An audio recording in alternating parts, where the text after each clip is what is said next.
Hello, please ya. Aku kasih tahu ya. Kamu mau kasih tahu gak? Welcome to Deika Channel. Hai, halo, assalamualaikum warahmatullahi wabarakatuh. Apa kabar semuanya hari ini? Insya Allah sehat, berkah, barokah semuanya ya. Amin, amin, amin. Gimana kabarnya setelah melewati pandemi? Insya Allah sehat, berkah, barokah ya. Teman-teman, masih ingat nggak dengan gaya hidup minimalis? Ingat dong, ya. Sampai sekarang saya pun masih tetap menjalani gaya hidup minimalis itu. Kenapa sih? Karena menurut aku memang sebegitu menyenangkannya dan sebegitu ringannya dalam aku melangkah saat aku menjalani gaya hidup minimalis. Sebenarnya teman-teman udah tahu belum ya gaya hidup minimalis itu apa? Jadi masalah minimalis ini sebenarnya menurut sebagian orang mungkin ya yang memang pola pikirnya atau cara pikirnya tidak sepaham, mungkin begini, ngapain sih harus gitu, ngapain sih harus begini. Tapi sejatinya gaya hidup minimalis itu menenangkan dan menyenangkan. Tapi gini teman-teman ya, gaya hidup minimalis ini adalah gaya hidup yang berfokus untuk mengurangi gangguan supaya kita bisa lebih mudah melakukan hal-hal yang memang perlu kita lakukan gitu loh. Jadi kalau misalnya orang yang tidak paham ya nggak apa-apa, it's okay. Terus kayak gini nih, ada orang yang bilang gini nih, nyinyir, oh my god. Ada yang nyinyir gini, ngapain sih pakai gaya-gaya gitu, toh juga realitinya kamu nggak gitu tuh. Hello, please ya. Aku kasih tahu ya. Kamu mau kasih tahu gak?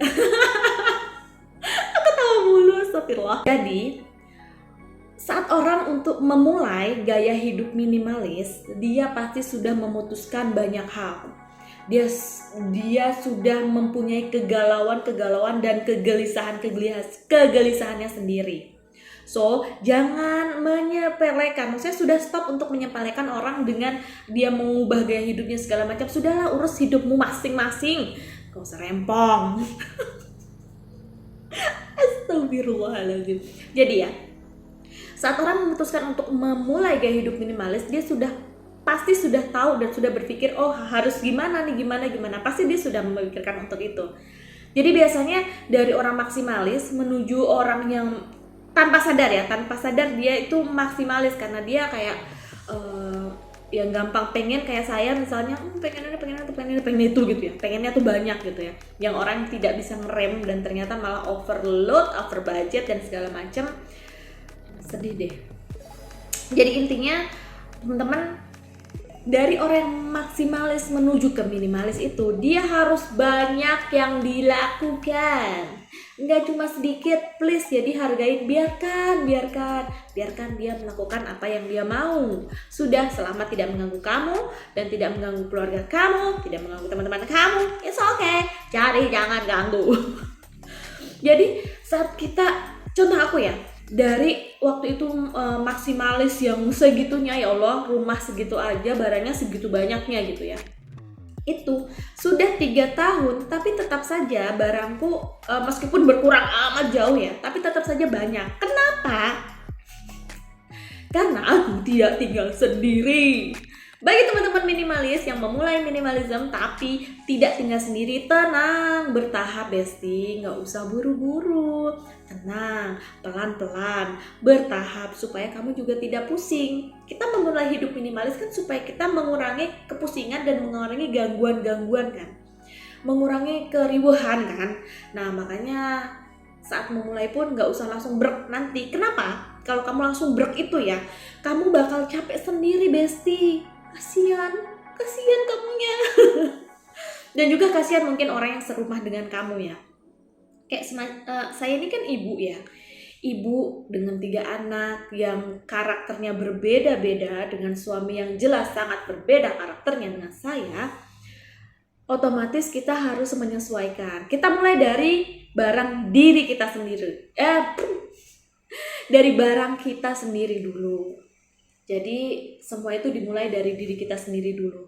nanti pelan-pelan nanti yang lain menyesuaikan. Apalagi kalau seorang ibu ya, seorang ibu yang memanage rumah, dia pasti tahu kok misalnya ini seharusnya begini, tapi tetap bertahap ya teman-teman. Saya butuh waktu, ini sudah tahun keempat ya kalau nggak salah, sudah tahun ketiga tapi masih berproses. But it's okay, semua punya waktunya masing-masing, ya kan? Tapi gimana, apa yang terjadi pada dirimu? Kalau aku ya, setidaknya beban pikiran atau beban yang harus aku tanggung dulu gitu ya, yang tadinya tuh aku pikirin itu berkurang. Jadi ini ya banyak, semua orang pasti punya masalah, tapi kita bisa memplotkan masalah itu. Oh, ini tempatnya di sini, tempatnya di sini. Itu masalah di kepala loh, kita bisa menempatkan sendiri loh. Apalagi barang. Jadi nggak usah khawatir sama barang nanti gimana, aku nyusunnya gimana. Udah tenang, slow. Mulai dari barang kamu sendiri dulu dan mulai dari diri kamu sendiri dulu. Saat menjadi minimalism, ternyata yang di decluttering itu bukan cuma barang teman-teman. Sosmed juga bisa di decluttering. Ternyata pertemanan secara tidak langsung, karena kita berfokus pada apa yang memang menjadi tujuan kita, apa yang baik-baik, yang kurang baik tuh tiba-tiba tersaring sendiri. Kurang baik, maksudnya kurang baik untuk kita, itu pasti dia secara tidak langsung terpinggirkan gitu. Terus apapun itu, kayak semacam sosmed jadi kita menggunakannya sesuai porsi, sesuai porsi kita. Yang tadinya sosmed bikin kita pusing, mungkin ada nggak sih teman-teman yang merasa pusing dengan sosmednya sendiri, padahal pusing kan kadang-kadang. Nah, itulah netizen. Tapi it's okay, nggak apa-apa, bertahap. Nanti bakal terjadi hal-hal yang di luar prediksi kamu, dan kamu kayaknya aku nggak mungkin ya begini, tapi ternyata mungkin teman-teman. Apapun di hidup kamu pasti ada yang tidak kamu pikirkan, oh ini terjadi, oh ternyata terjadi. Oke teman-teman, ini apa ya, ini cerita sih, sharing aja selama aku menjalani hidup minimalism. Jadi teman-teman gak usah takut untuk memulai, dan tenang. Saat kamu belum mencapai apa yang orang-orang capai, gak usah kamu punya standar seperti orang-orang.